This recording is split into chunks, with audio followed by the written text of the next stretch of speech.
ಅಳವಡಿಸಿಕೊಂಡು ವೃತ್ತಿಯಲ್ಲಿ KSRTC driver ಆದರೂ ಕೂಡ ಅವರ ದುಷ್ಟತೆಗೆ ಬಲಿಬಿದ್ದು ಇವತ್ತು ಏನು ತನ್ನ ಬದಲಾವಣೆಯನ್ನು ಕಂಡುಕೊಂಡಿದ್ದಾರೆ ಎನ್ನುವ ಬಗ್ಗೆ ತಮ್ಮ ಮುಂದೆ ಮಾತಾಡಿದ್ದಾರೆ. ಸುಮಾರು 1,80,000 ಮೇಲ್ಪಟ್ಟ ನವನಿರ್ಮಾಣ ಸಮಿತಿಯ ಸದಸ್ಯರನ್ನು ಕುರಿತದಿಂದ ಬಿಟ್ಟು ಇವತ್ತು ಸಮಾಜದ ಮುಖ್ಯ ವಾಹಿನಿಗೆ ತಂದಂತ ಒಬ್ಬ ದೇಶದಲ್ಲಿ ಯಾರಾದರೂ ಒಬ್ಬ ವ್ಯಕ್ತಿ ಇದ್ರೆ ಅದು ಮುಂದೆ ಮಾಡಿಕೊಂಡು ಬಂದಿದ್ದಾರೆ. ದುಶ್ಚಟ ಮುಕ್ತ ಸಮಾಜ ನಿರ್ಮಾಣ, ಮಧ್ಯವರ್ತಿಯ ಶಿಬಿರ, 120 ಸರ್ಕಾರದಲ್ಲಿ ಈಗ NDRF ಎನ್ನುವ ಕಾರ್ಯಕ್ರಮ ಇದೆ. ಆದರೆ ಧರ್ಮಸ್ಥಳದ ಪೂಜ್ಯರ ಆಶಯದಂತೆ ನಮ್ದು ಒಂದು ಸೇವೆ ಜನರಿಗೆ ಮುಟ್ಟಬೇಕು ಎನ್ನುವಂತ ಉದ್ದೇಶದಿಂದ 120 ತಂಡವನ್ನು ರಚನೆ ಮಾಡಿದ್ದಾರೆ. ನಮ್ಮ ಈ ಜಿಲ್ಲೆಯಲ್ಲಿ ಸುಮಾರು 1,500 ಸ್ವಯಂ ಸೇವಕರಲ್ಲಿ ನಾವು ಕೆಲಸ ಮಾಡ್ತಾ ಇದ್ದೇವೆ. ಅದೇ ರೀತಿ ಕೆರೆಗಳನ್ನು ಉಳಿಸುವಂಥದ್ದು ಬಹುಶಃ ಸಾಮಾನ್ಯದ ಕೆಲಸ ಅಲ್ಲ. ಈ ಕಾರ್ಯಕ್ರಮದಲ್ಲಿ ನಾನು ಉಲ್ಲೇಖ ಮಾಡಲೇಬೇಕು. ಯಾಕೆಂತ ಹೇಳಿದ್ರೆ ಮಹಾತ್ಮ ಗಾಂಧೀಜಿಯವರು ಹೇಳಿದಂತ ಮಾತು, ರಾಮರಾಜ್ಯದ ಕನಸನ್ನು ಕಟ್ಟಂತ ಮಹಾತ್ಮ ಗಾಂಧೀಜಿಯವರು ಈಗಿನ ಪೂಜ್ಯಕ್ಕೂ ವೀರೇಂದ್ರ ಹೆಗ್ಗಡೆಯವರು ಕೂಡ ಆ ರಾಮರಾಜ್ಯ ಕಟ್ಟುವಂತ ಕೆಲಸವನ್ನ ಪ್ರಯತ್ನವನ್ನ ಪ್ರಾಮಾಣಿಕವಾಗಿ ಮಾಡ್ತಾ ಇದ್ದಾರೆ ಅಂತ ಹೇಳಿ ನಾವು ಬಯಸ್ತೇವೆ.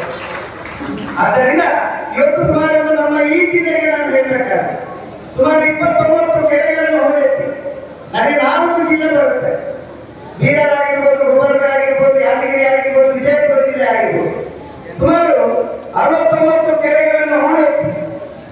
ಅದನ್ನ ಸಮಾಜಕ್ಕೆ ಆ ಊರಿನರಿಗೆ ಅರ್ಪಣೆ ಮಾಡಿದ ಕೀರ್ತಿ ಅದು ಪೂಜ್ಯ ವೀರೇಂದ್ರ ಹೆಗ್ಗಡೆಯವರಿಗೆ ಸಲ್ಲಬೇಕಾಗುತ್ತೆ. ಇಂಥ ಹಲವಾರು ಸಮಾಜಮುಖಿ ಕಾರ್ಯಕ್ರಮವನ್ನ ಧರ್ಮಸ್ಥಳದ ಧರ್ಮಾಧಿಕಾರಿ ಪೂಜ್ಯ ವೀರೇಂದ್ರ ಹೆಗ್ಗಡೆಯವರು ಮಾಡ್ತಾ ಬಂದಿದ್ದಾರೆ. ಸ್ವಸಹಾಯ ಸಂಘಟನೆಯನ್ನು ಮಾಡಿದರೆ ಆರ್ಥಿಕವಾಗಿ ಸಬಲೀಕರಣ ಆಗಿ ಬ್ಯಾಂಕಿನೊಟ್ಟಿಗೆ ಟೈಅಪ್ ಮಾಡಿಕೊಂಡು ಈ ನಮ್ಮ ಬ್ಯಾಂಕ್ ಆಫ್ ಬರೋಡದೊಂದಿಗೆ ಇಲ್ಲಿ SBI ಬ್ಯಾಂಕಿನ ನಿರ್ದೇಶಕರು ನಮಗೆ ಕೊಟ್ಟಿದ್ದಾರೆ. ಇಡೀ ಕರ್ನಾಟಕ ರಾಜ್ಯದಲ್ಲಿ 7 ಬ್ಯಾಂಕ್ಗಳ ಒಪ್ಪಂದದೊಂದಿಗೆ ಅದರೊಟ್ಟಿಗೆ ಸ್ವಸಹಾಯ ಸಂಘಗಳನ್ನು ಜೋಡಣೆ ಮಾಡಿ DC ಟ್ರಸ್ಟ್ ಮೂಲಕ ಇವತ್ತು ಸಂಘಗಳ ಖಾತೆಯನ್ನು ತೆಗೆದು ಆ ಬ್ಯಾಂಕಿನ ಮೂಲಕ ಇವತ್ತು ಪ್ರಗತಿ ನಿಧಿ ಮೂಲಕ ಇವತ್ತು ಲಕ್ಷಾಂತರ ಕುಟುಂಬಗಳು ಬೇರೆ ಬೇರೆ ಆರ್ಥಿಕವಾಗಿ ಸಬಲೀಕರಣ ಮಾಡಿರುವಂತ ಉದಾಹರಣೆ ಇವತ್ತು ಗ್ರಾಮಾಭಿವೃದ್ಧಿ ಯೋಜನೆಯಲ್ಲಿದೆ. ಹೀಗೆ ಹಲವಾರು ಕಾರ್ಯಕ್ರಮವನ್ನು ಪೂಜ್ಯರು ಸಮಾಜಕ್ಕೆ ಕೊಡ ಮಾಡುವಂತ ಕೆಲಸ. ಧರ್ಮಸ್ಥಳದಲ್ಲಿ ಧರ್ಮಪೀಠದಲ್ಲಿ ಕೂತ್ಕೊಂಡು ಹಲವಾರು ದಾನ ಧರ್ಮಗಳನ್ನು ಮಾಡುವುದರ ಮೂಲಕ ಅನ್ನದಾನ, ಅಭಯದಾನ, ವಸ್ತ್ರದಾನ, ವಿದ್ಯಾದಾನ ಎನ್ನುವಂತ ಪಂಚದಾನಗಳಿಗೆ ಹೆಸರುವಾದಂತ ಒಂದು ಪುಣ್ಯ ಕ್ಷೇತ್ರ ಈ ರಾಜ್ಯದಲ್ಲಿ, ದೇಶದಲ್ಲಿ ಏನಾದರೂ ಇದ್ರೆ ಅದು ಪೂಜ್ಯ ವೀರೇಂದ್ರ ಹೆಗ್ಗಡೆಯವರ ಶ್ರೀ ಕ್ಷೇತ್ರ ಧರ್ಮಸ್ಥಳ ಅಂತ ನಾನು ಬಹಳ ಹೆಮ್ಮೆಯಿಂದ ಇಟ್ಕೊಂಡಿದ್ದೇನೆ. ಹೀಗೆ ಹಲವಾರು ಕಾರ್ಯಕ್ರಮ ಮಾತಾಡಲಿಕ್ಕೆ ಸಮಯ ಇದೆ, ಕಡಿಮೆ ಇದೆ.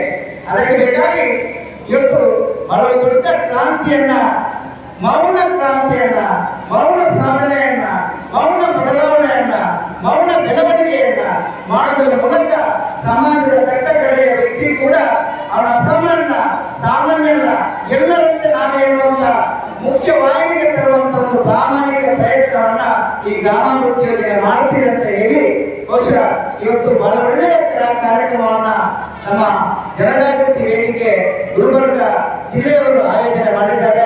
ಅವರೆಲ್ಲರಿಗೂ ಮತ್ತೊಮ್ಮೆ ನೋಡಿ, ಇಷ್ಟು ಜನ ಜನಜಾಗೃತಿ ವೇದಿಕೆ ಪದಾಧಿಕಾರಿಗಳಿಗೆ ಕೊಟ್ಟಿದ್ದಾರೆ. ಬಾಬು ನಮ್ಮ ಅಧ್ಯಕ್ಷರಿದ್ದಾರೆ, ಅನಿಲ್ ಗಾಂಧಿ ಅವರಿದ್ದಾರೆ, ಎಲ್ಲ ಹೆಸರುಗಳಿಗೆ ನಮ್ಮ ಸುಧಾರಿದ್ದಾರೆ, ನಮ್ಮ ಮೇಡಮ್ ಇದ್ದಾರೆ. ಇವರೆಲ್ಲ ಸಾಮಾನ್ಯ ವ್ಯಕ್ತಿ ಅಲ್ಲ, ಬೇರೆ ಬೇರೆ ಕೆಲಸದ ಒತ್ತಡ ಇದೆ ಅವರಿಗೆ, ದಿನವಹಿ ಬೇರೆ ಬೇರೆ ಕೆಲಸ ಇದೆ.